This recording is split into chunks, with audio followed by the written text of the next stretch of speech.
Elecciones generales trascendentales donde los españoles nos jugamos el futuro de España. Nos jugamos ver cómo nuestra patria sigue siendo destrozada y arrasada por el socialcomunismo en coyunda con sus socios golpistas y proetarras desde las 19:30 aquí en Periodista Digital, en un especial Elecciones, más especial que nunca. Os contaremos absolutamente todos los detalles de una jornada histórica. Me acompañará Alfonso Rojo, editor de Periodista Digital y director de Periodista Digital, y Josué Cárdenas. No lo olviden, este domingo a partir de las 7:30 tienen una cita con nosotros. En nuestro canal de Periodista Digital, Sánchez, que te vote, chapote. ¿Qué tal? Muy buenas noches y bienvenidos un día más a la segunda dosis de Periodista Digital en este viernes día 21 de julio. Ya saben, yo os lo digo todas las semanas, se lo repito, que los viernes hacemos un programa un poco distinto en el que algunas ocasiones les ofrecemos un contenido pues, un poco diferente, ¿no? No nos centramos tanto a lo mejor en la política, sino que en alguna ocasión pues también introducimos algún asunto literario. Hoy va a ser así. Antes ya lo saben, lo que no puede faltar es el repaso del director de Periodista Digital, Alfonso Rojo. Una nación de ovejas engendra un gobierno de lobos. La frase no es mía, es del periodista Edward R. Murrow, cuya rivalidad con el senador McCarthy retrata magistralmente George Clooney en la película Buenas noches y buena suerte, pero nos viene al pelo cuando lo único que resta es ir en masa a las urnas y echar a Pedro Sánchez y a sus compinches. Creo que nunca en la historia de España hemos tenido un presidente de gobierno que se quiera tanto a sí mismo, que quiera tan poco a España y al que tanto detestemos los ciudadanos que creemos en la libertad, en la sensatez, en la familia, en la patria y en el futuro. El narcisista Sánchez es un tipo que por seguir durmiendo en el colchón que se compró con Begoña, cuando arropado por proetarras vascos, golpistas catalanes, meapilas del PNV y zarrapastrosos de todo pelaje, ocupó la Moncloa, ha apostado por el guerracivilismo y el embuste, convencido que los españoles somos tontos. Ningún presidente ha mentido más que este. Y la prueba es que remata la legislatura del engaño como la empezó, con una patraña.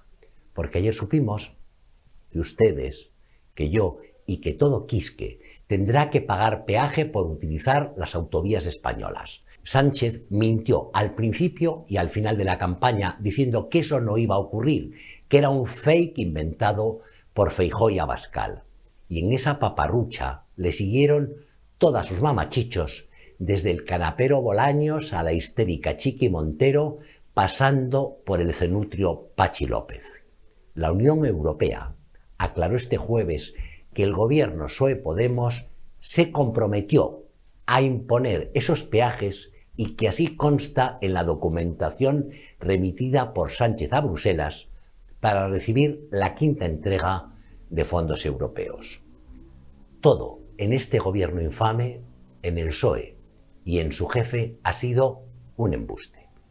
Haré una auditoría de la pandemia, tengo un comité de expertos, no dormiré con Pablo Iglesias, no pactaré con Bildu, no meteré las zarpas en el Poder Judicial, endureceré el delito de rebelión, no daré indultos a políticos, no he cambiado cromos con Marruecos, la economía va como una moto, traeré a Puigdemont.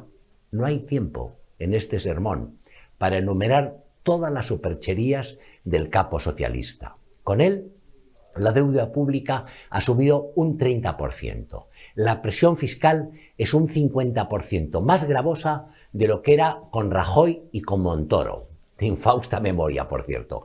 Hay 1 millón de parados más que los registrados y la cesta de la compra se ha disparado. Todo eso y mucho más sobre lo que aspiramos a ser como nación, qué papel corresponde a los asesinos terroristas en nuestra política, qué leyes, qué educación y hasta qué periodismo queremos, se juzga este domingo. Sánchez ha hecho todo lo posible para embarrar el terreno, puso los comicios un 23 de julio intentando que el calor, las vacaciones y las prisas dificultaran el voto y bajaran la participación. Y hasta el final ha seguido lanzando mentiras desde los medios de la Brunete Pedrete, que son casi todos. De poco le va a servir.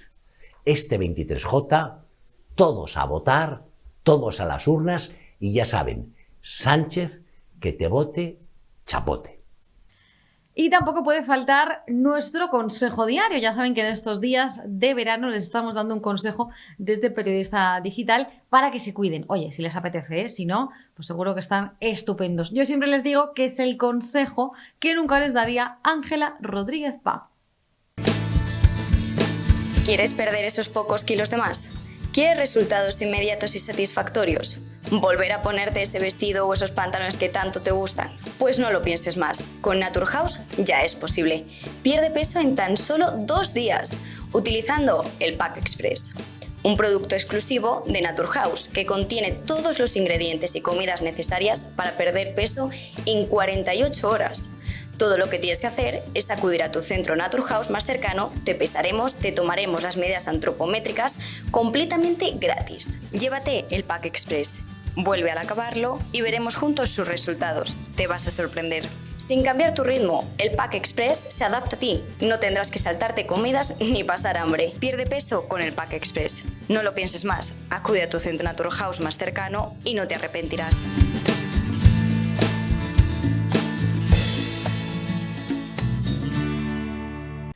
Y como les decía al inicio del programa, hoy les tenemos preparados un contenido un tanto distinto, ¿no? Sobre todo basado un poco en el ámbito literario, aunque en esta ocasión tiene muchísimo que ver con la política. Mi compañero David González ha entrevistado a María Ángeles López de Celis, autora del libro Las damas de la Moncloa, en un canal que tiene también pues, adscrito a Periodista Digital que se llama La Sala VIP. Hoy les ofrecemos esa entrevista también aquí en la segunda dosis, porque ellos dos, María Ángeles López de Celis y David González, van a hablar de las damas de la Moncloa, es decir, de las mujeres del presidente y expresidentes que hemos tenido también en este país. Les dejo con esa entrevista. Estamos en la Sala VIP de Periodista Digital para hablar de un tema que nos interesa, porque ya lo saben ustedes, el día 23 de julio, ahí a la vuelta de la esquina, estamos votando para elegir al nuevo presidente del gobierno. Pero queríamos dedicar esta entrevista, esta sección, a la cara B de los políticos, y la cara B de los políticos muchas veces son las mujeres que comparten la vida con ellos. Por eso está con nosotros María Ángeles López de Celis, autora de este libro, Las damas de la Moncloa, porque, después de este 23 de julio, puede que comparta ese palacio de la Moncloa con el presidente siga siendo Begoña Gómez, o sea Eva Cárdenas, que es la esposa del señor Alberto Núñez Feijóo, el candidato del Partido Popular. Este libro es la cara B de la historia de España, de la historia reciente de España, y la historia que rara vez se cuenta, que es la de la vida privada y la del papel que han tenido las mujeres en la vida de los políticos, que son las grandes olvidadas siempre. ¿Es este el motivo, María Ángeles? Gracias por estar aquí, lo primero, por el que escribiste este libro. Muchas gracias a vosotros por invitarme, un placer. ¿Escribiste este libro por eso, por reivindicar este papel de estas mujeres? Sí, la verdad es que después de que terminé con los presidentes, pues me quedaba como un hueco ahí por rellenar, ¿no? Yo es verdad que estaba cansada, no quería hablar mucho de Moncloa, porque además este enfoque un poco más personal pues tiene un poco más de peligro, ¿no? De que se frivolice mucho, de que empecemos a los programas estos de salseo, que no es el caso. Pero es verdad que como que se me quedaba cojo. Entonces, pues finalmente accedí a escribir este libro, que creo que tiene hoy un valor realmente increíble, porque además me gustó mucho escribirlo. Fue algo como que me reencontré un poco con esos hombres y mujeres en esa faceta de hombres, mujeres, padres, hijos, porque no hay que olvidar que los presidentes del gobierno son hombres como los demás y tienen sus preocupaciones y están muy atentos a lo que hacen sus hijos y a sus estudios, a los padres con una edad, en fin, son igual que todos nosotros. Y esa vida un poco más privada es la que no se conoce. Sí, además, a través de estas mujeres se cuenta toda la evolución del papel de la mujer en la sociedad española. No tiene nada que ver la España que se encuentra Suárez y Amparo Villana con la España de Begoña Gómez y de Pedro Sánchez. Es evidente que han pasado muchas décadas y perdón, no tiene nada que ver una España con otra. Por ir a la actualidad y luego centrarnos en las protagonistas del libro, ¿en qué ha cambiado el papel respecto a Begoña Gómez, que es la que conocemos? ¿En qué ha cambiado con respecto a sus predecesoras en este cargo que no existe en España de primera dama, pero para entendernos? Exacto, no existe como tal, pero es verdad que desde el momento que tu marido es el presidente del gobierno, tú pasas a ser también un escaparate, ¿no?, de España, viajas al extranjero, en viajes oficiales, en fin, que tienes una responsabilidad, aunque no esté reconocida en ningún sitio, ni en la Constitución hable de estas primeras damas, ni nada parecido. Pero es verdad que te conviertes un poco en el reflejo y en el escaparate de España, ¿no? Y eso es importante. De hecho, luego hablaremos, como bien dices, de la evolución de todo esto. Me parece muy importante resaltar, en primer lugar, que la vida personal de un presidente ha de ser estable. Si no lo es, difícilmente podrá llevar a cabo una gestión correcta y equilibrada. No es posible centrarse en la inflación y en el PIB si estás a la greña con tu mujer y estás todo el día con malos rollos y con problemas. Eso es imposible. Estas mujeres lo que hacen es dar una enorme estabilidad a sus maridos, porque hay que entender que su papel es muy difícil. Si dicen como si no dicen, si hacen como si no hacen, siempre van a ser criticadas. Y hay que reconocer que cumplen ese papel que no es político, pero sí es de apoyar a sus maridos en una tarea tan difícil como es dirigir los destinos de España. Luego también las hay más participativas unas que otras. Claro, eso te quería preguntar, porque ¿hasta dónde punto con el término medio aristoteliano aquí aristotélico se nos da bastante mal en España? ¿Hasta qué punto encontrar ese equilibrio entre la excesiva timidez que a veces raya con la mala educación y el exhibicionismo? Bueno, aquí hay ejemplos de todo. Yo creo que quien peor, de las protagonistas del libro, quien peor lo pasa en Moncloa, yo creo que son Soles Espinosa, la mujer de Rodríguez Zapatero, y quien más encantada está del cargo es Ana Botella, la esposa de José María Aznar. Claro, entre ser Jackie Kennedy en un país con monarquía y ser una señora que es casi antipática, ¿cuál es el término medio? Sí. Es cierto que entre correr y estar parado hay un término medio. Y no es fácil, porque además cada una también tiene su personalidad, exactamente igual que sus maridos. Esto no va de ideologías, va de personalidades. No tiene nada que ver una Ana Botella con el perfil de una esposa de Mariano Rajoy, Elvira Fernández, que era completamente distinta, una mujer que no tenía nada que ver la una con la otra. Eso también tiene que ver, se pacta, ¿no? Yo creo que los matrimonios lo pactan, ¿no? Hay, en el caso de Ana Botella, que la acabamos de mencionar como la mujer que más ha disfrutado de sus 8 años en Moncloa, que aparcó toda actividad personal y profesional para dedicarse en exclusiva a ser la esposa del presidente del gobierno, pues hay que comprender que José María Aznar es un hombre con unas capacidades increíbles, pero no tiene don de gentes, cero. Las habilidades sociales no son lo suyo. Sin embargo, a su mujer se le dan de maravilla. Entonces se trata de hacer esa labor complementaria que a veces es muy importante. Y bueno, pues la verdad es que ya digo que Ana Botella disfrutó muchísimo en esos años, le sacó un enorme partido también a nivel personal como experiencia para después ella dar el paso a la política activa.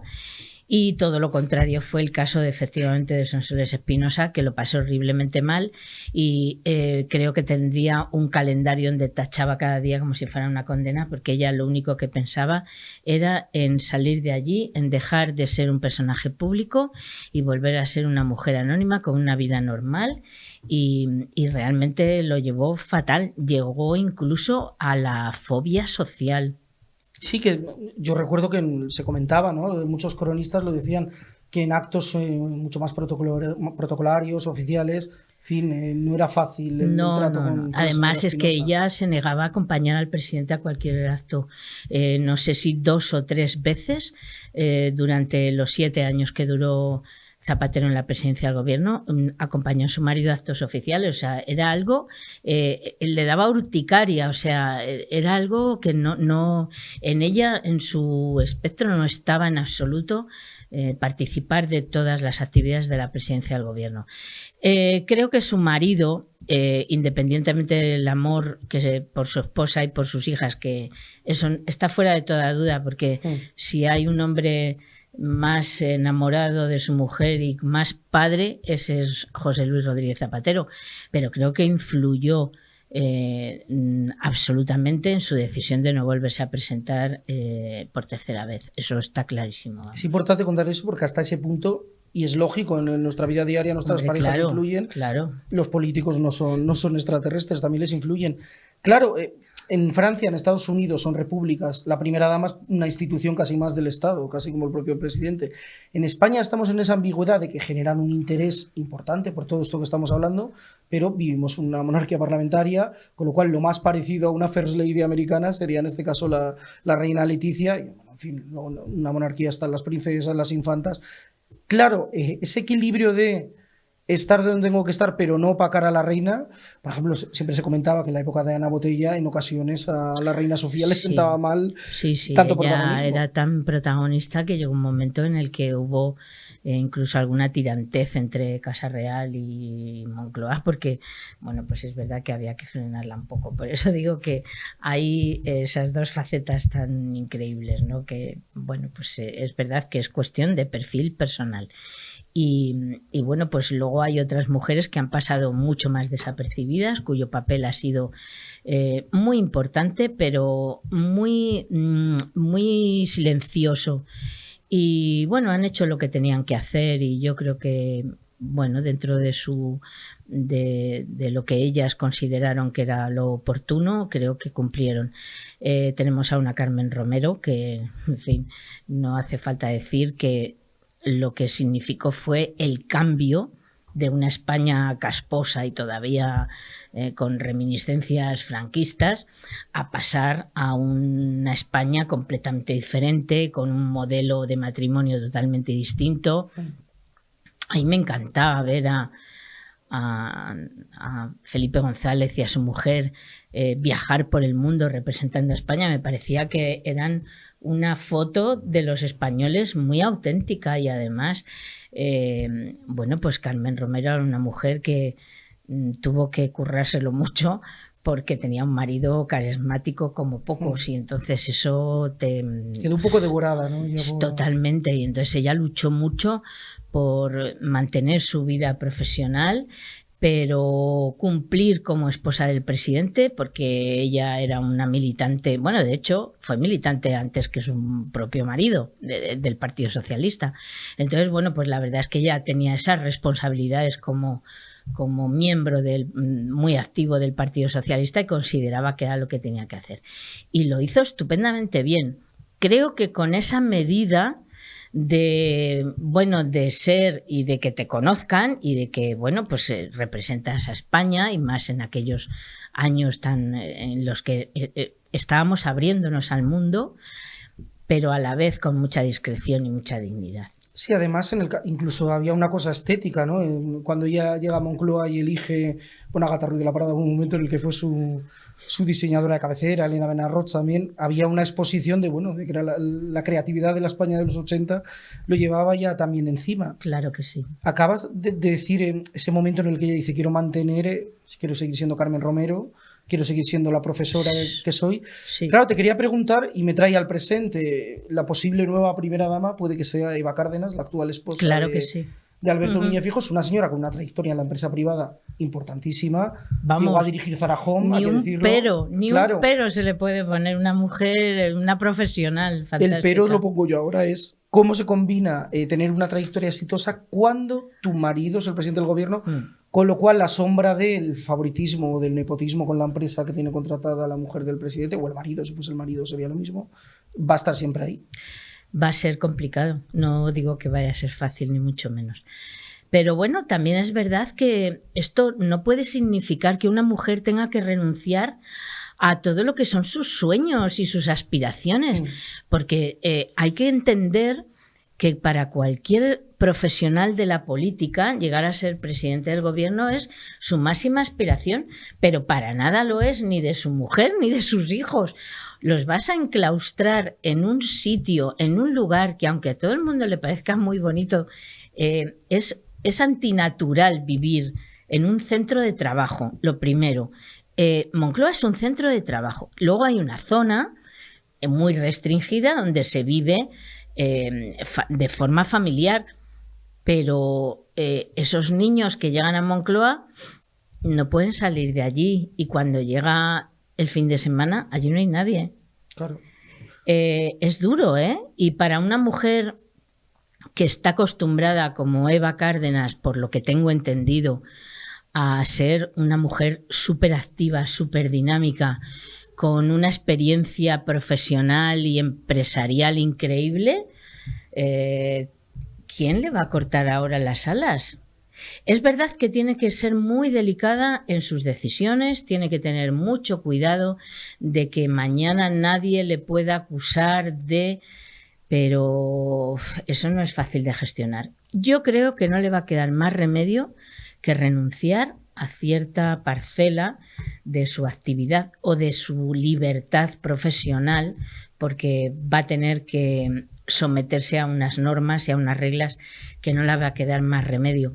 Pero espero sinceramente que eso se dé con el equilibrio justo, porque de verdad que no tendría tampoco mucho sentido que una mujer se convierta de repente en colgarse del brazo de su marido para acompañarle a los actos oficiales. De eso no estamos hablando, Claro. mucho menos. Hombre, es cierto que incluso Carmen Romero, que tanto reivindicó su yo, bueno, ella misma asumió, bueno, pues igual que me den un premio de traducción siendo la mujer del presidente, entiendo que genere resquemores. Hombre, y que se presentara como candidata A diputada después de los años, pues todo el mundo pensaba que, claro, ¿quién le iba a decir que no a incluirla en las listas electorales del Partido Socialista? Claro.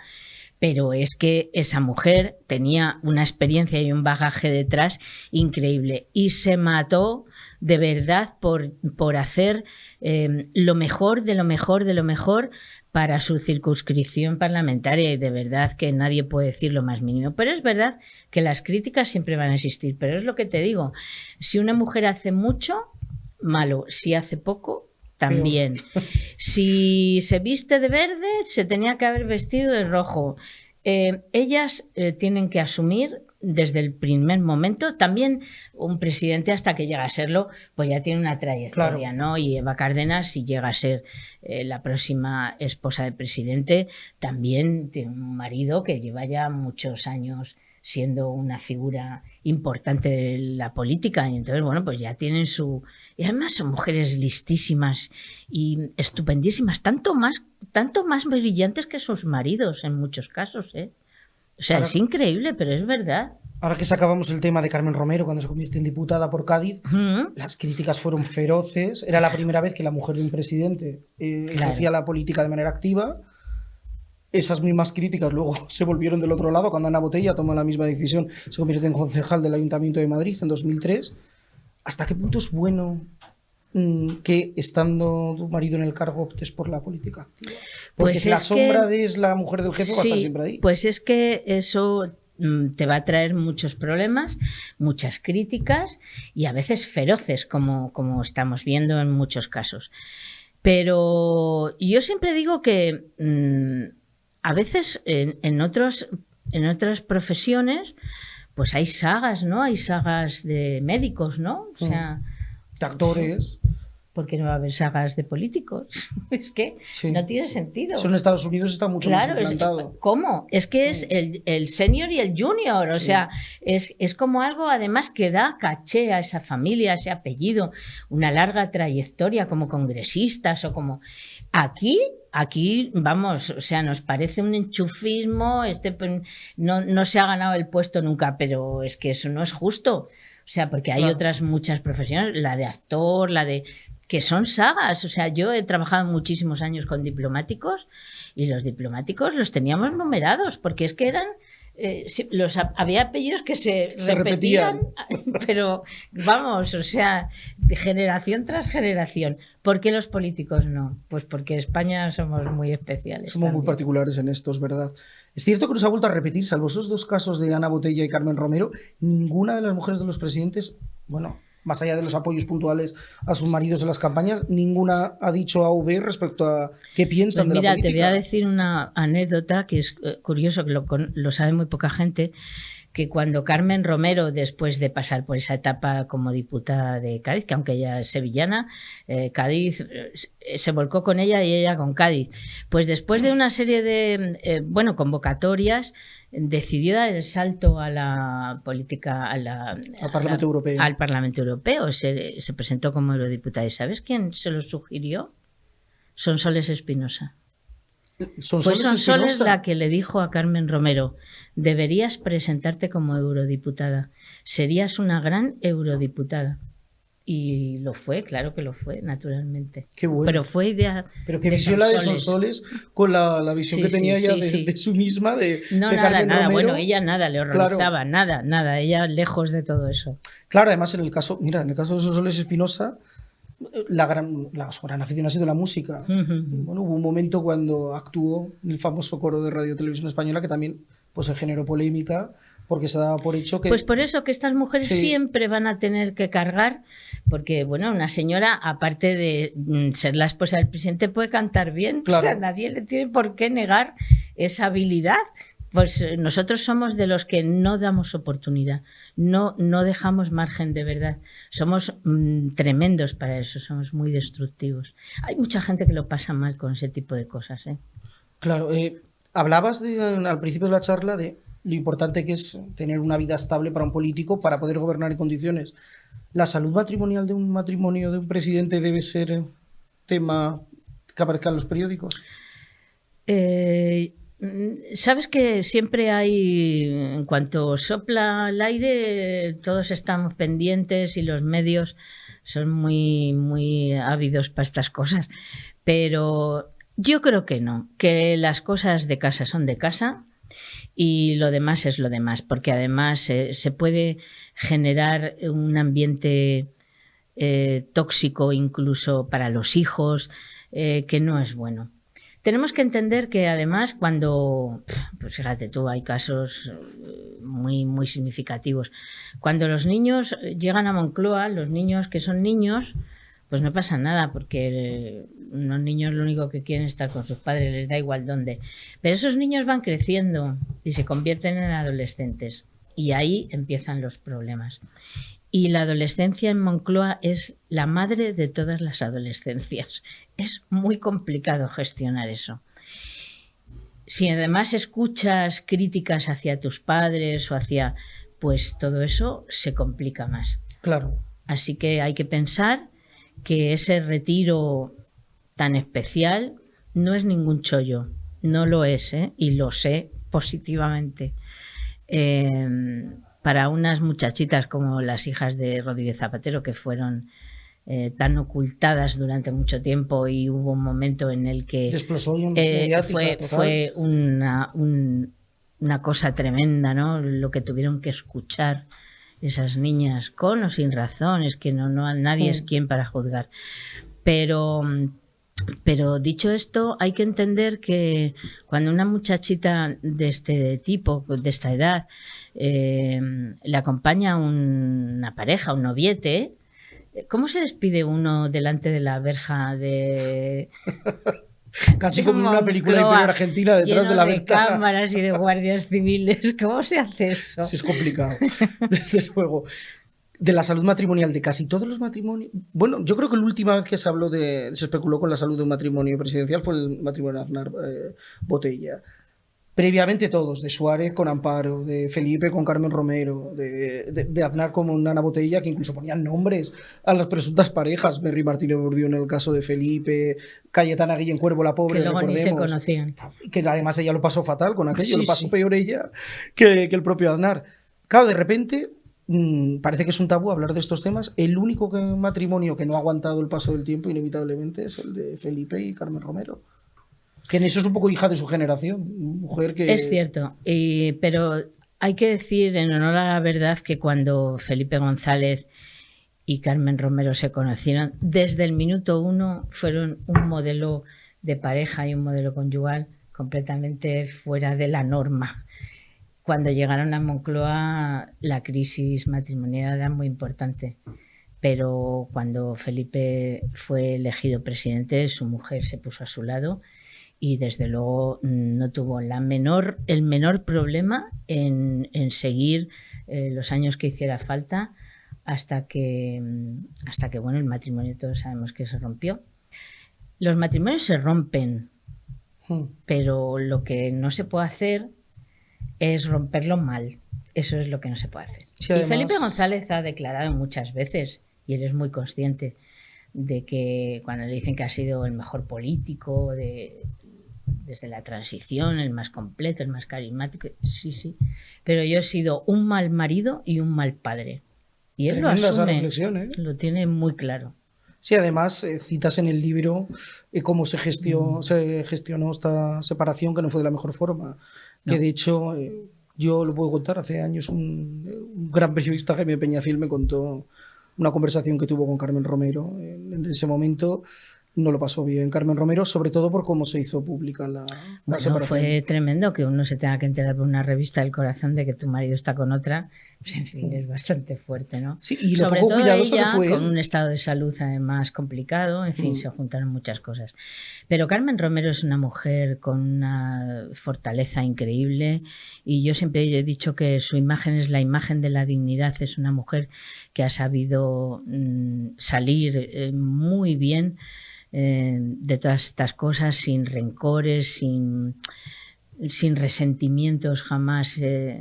Hizo una entrevista muy bonita a Vanity Fair después de muchos años y cuando la preguntaron dijo: Felipe y yo nos habíamos quitado los anillos hacía más de 20 años. Quiero decir que son matrimonios que, bueno, pues que no son los típicos, no son Rodríguez Zapatero y Sonsoles Espinosa, que eso era, de verdad, yo no he visto un matrimonio más unido, dando incluso una físicamente imagen. Se parecían, ¿eh? Sí, bueno, tenían además los dos una estampa increíble y se miraban y se entendían y siempre estaban bromeando el uno con el otro, o sea, se veía, eso se nota y los demás lo notamos cuando hay un matrimonio mucho más convencional que cuando hay, en fin, de verdad un feeling estupendo y eso se nota mucho. Comparaciones pasado y presente. Carmen Romero en una entrevista, creo que con Carmen Rigal, pero no lo recuerdo bien, dijo que yo nunca he sido felipista, dijo en esa entrevista. Eva Cárdenas, la actual esposa del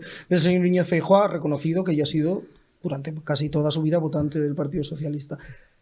Da la sensación que estas declaraciones chirrían, que la mujer de un presidente diga: no, mira que políticamente hay cosas con las que no comparto con este señor. ¿Por qué nos chirrían estas cosas? Pues porque no nos deben de chirriar. ¿Por qué nos van a chirriar? Tenemos que empezar a cambiar. Evolución, no es lo mismo Amparo Illana, que rezaba el rosario todos los días, escuchaba música clásica, en su casa no se podía oír otra cosa y bueno, pues estaba todo el día con esa cosa de la depre y un horror. Adolfo Suárez fue el hombre más enamorado que yo conozco de una mujer que no le pegaba ni con cola, pero estaba absolutamente enamorado de su esposa. Vamos, de hecho, para Adolfo Suárez no había más que dos cosas en la vida: su familia y la política. Lo demás no le interesaba nada, ni el dinero, ni nada de nada. Así le fue el pobre, ni política ni familia, todo le fue francamente mal. ¿Y tan diferentes eran Amparo y Suárez? Sí, claro, muy diferentes. Amparo Illana era una mujer de su tiempo, una mujer... pues el reposo del guerrero y la madre de los hijos, de la prole, y nada más. Le horrorizaba la política, le horrorizaba todo lo que tuviera que ver con todo aquello. Los años que vivió en Moncloa, lo único que ella veía como positivo de aquella situación era que su marido estaba allí y no tenía que salir y entrar para ir y venir a los sitios, porque realmente teníamos un problema de terrorismo gravísimo. Y entonces, bueno, pues ella estaba así como más tranquila en ese sentido. Por lo demás, más una mujer con una tendencia a la depresión constante. Fíjate, la reina Sofía, cuando tenían muy buena relación los dos matrimonios, y la reina Sofía la llamaba mucho y le decía, Amparo, ¿cómo estás? Y decía, pues mira, es que no tengo ganas de nada. Y venga, que me voy a comer contigo, pero las dos solas, no te preocupes, las dos solas. Y la reina Sofía, con una paciencia infinita, iba a comer con ella. Y luego era una mujer fantástica en otros terrenos, ¿no? Pero era complicado, ese matrimonio era complicado. De hecho, cuando Adolfo Suárez fue nombrado presidente del gobierno, su mujer no estaba. Estaba en Mallorca. Estaba fuera y no participó en nada. O sea, en algo tan importante como para... Porque además, como le horrorizaba volar, le daba pavor volar, y entonces pues no iba con su marido a ningún sitio. Sí, yo creo que se imaginaba además que ese nombramiento lo que iba a suponer para ella, el fin de la vida tal y como la conocía. Claro, y luego era una mujer muy celosa, sabía que su marido tenía un éxito increíble entre las mujeres, porque lo tenía, y entonces ella le horrorizaba todo eso y siempre pensaba que su marido... Además se decía que las guapas eran de CD siempre. Claro, bueno, es que es verdad que había unas mujeres fantásticas. Había sido director general de televisión, y en televisión había unas mujeres fenomenales. Y bueno, todos sabemos que además Adolfo Suárez pues tenía ese encanto personal, y bueno, pues eso no lo podía negar nadie. Además, hablamos de una época que, aunque suene muy mal decirlo, estaba admitido. Sí, es decir, tú tienes tu familia y tu matrimonio y ya está, ¿no? Pero luego, si echamos una cana al aire, pues tampoco pasa nada. Y eso socialmente está admitido. Hoy eso sería impensable, ¿no? Sí, no sé dónde leí una vez que al propio Suárez le hacía gracia que le relacionaran con Carmen Díaz de Rivera, porque era una mujer muy atractiva, y le era como, bueno, no me sienta mal, intentó que Amparo y Ana le tenía que poner de los nervios cualquier Carmen Díaz de Rivera y Adolfo Suárez fueron dos personas que tuvieron un feeling muy especial que trascendió lo profesional, y quien no lo quiera ver es que vive en otro mundo. Dos personas muy especiales, inteligentes, atractivas, que trabajaban juntos. Eso tiene unas connotaciones increíbles. Lo que pasa es que el pobre Adolfo Suárez le moría a todo el mundo. Se le murió el Gutiérrez Mellado, se le murió Fernando Abril, se murió Carmen Díaz de Rivera, se le moría a todo el mundo. Y entonces, bueno, pues el pobre es que no salía de una y ya estaba metido en otra. Sí, además una familia muy marcada. Por eso sabemos, por el cáncer. Pero la familia y su entorno, que se le murieron muchas personas muy importantes para él. Terrible, sí. Volviendo al presente, no sabemos si este 23 de julio acaba la presidencia de Pedro Sánchez o revalidará su puesto como jefe del Ejecutivo. Después de 5 años en Moncloa, ¿cómo valoramos el papel de Begoña Gómez?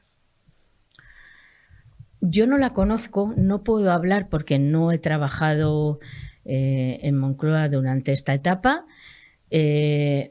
No creo que sea una mujer especialmente que haya brillado por nada. Tengo la sensación de que no. Conservo algunos compañeros y compañeras todavía de la época, con los que tampoco hablo mucho, pero en general, bueno, pues ha pasado un poco sin pena ni gloria. Y lo que se ha comentado mucho es que sí que ha sido una utilización de ciertas puertas giratorias, ¿no? Lo que, bueno, pues yo no lo puedo asegurar, claro. No lo puedo asegurar porque no lo sé, pero sí que es verdad que ha habido esa sensación de que, bueno, de que ha hecho cosas, pero siempre amparada por la presidencia del gobierno de su marido. Lo que sí que, vamos, a mí me da la sensación, no, yo lo creo así, es verdad que es una mujer que creo que sí que ha sabido vestir el cargo en el sentido, bueno, es una señora. Recordemos aquella imagen en la cumbre de la OTAN del señor Biden que quedó rendida a los pies. Le tenía absolutamente, tenía, pero vamos, que eso se dio cuenta todo el mundo. Quiero decir que son cosas normales, que claro. Bueno, que hablamos de hombres y de mujeres, que esto no es. Y entonces, bueno, pues es verdad que creo que como pareja, pues que quedaba muy bien al lado de su marido, que es verdad que efectivamente son un hombre y una mujer también muy atractivos los dos, pero mucho más no sé. O sea, no se ha hablado de ella para bien. Tengo la sensación de que de Eva Cárdenas ya se está hablando bien antes de... Sí, que eso también tiene una explicación en las campañas que hacen los medios, claro. Y que efectivamente es una mujer con un currículum detrás que nadie privada, se lo puede negar. O sea, hay que una mujer que tiene un bagaje profesional y unas cualidades que nadie le puede poner en duda. Entonces, bueno, pues esta señora no creo que vaya a utilizar la presidencia del gobierno de su marido porque no le hace falta. Decías, al revés, va a tener que a lo mejor renunciar, un como decíamos poco antes. Dices en una de las primeras páginas de tu libro, y me parece muy bien para rematar esta charla, que en el puesto de primera dama en España no existe ni siquiera a nivel protocolario, que tiene un poco que vivir de la improvisación y del instinto y de cómo la historia va evolucionando y cómo la sociedad española va evolucionando. Siguiendo esto, ¿qué ves más fácil en un futuro cercano? ¿Una presidenta del gobierno y un primer caballero o una presidenta o un presidente soltero? ¿Qué de las dos situaciones crees que la sociedad española elegirá primero? Yo creo que vamos hacia una mujer presidente del gobierno. Creo que no queda mucho además para eso. Las mujeres hoy en día participan en política y todos lo vemos, pero no ocupan los números unos. Ni van casi nunca de número listas. uno, nunca. Eso es así, ¿eh? Bueno, pues creo que no falta mucho para que eso cambie. Y el día que eso cambie, habrá un cambio también. Se notará un cambio en la política y en la forma de hacer política. Y yo creo que en la sociedad, en la forma de ver a nuestros dirigentes también. Creo que una mujer, independientemente que tenga la misma formación que cualquier hombre, tiene ciertas características que son muy, muy femeninas, y es el generar esperanza, generar entusiasmo. Yo creo que los hombres ya han cubierto ese cupo. La experiencia que tenemos de hombres ya no nos entusiasman ni de un partido ni del otro. No hay nada nuevo. No hay nada nuevo.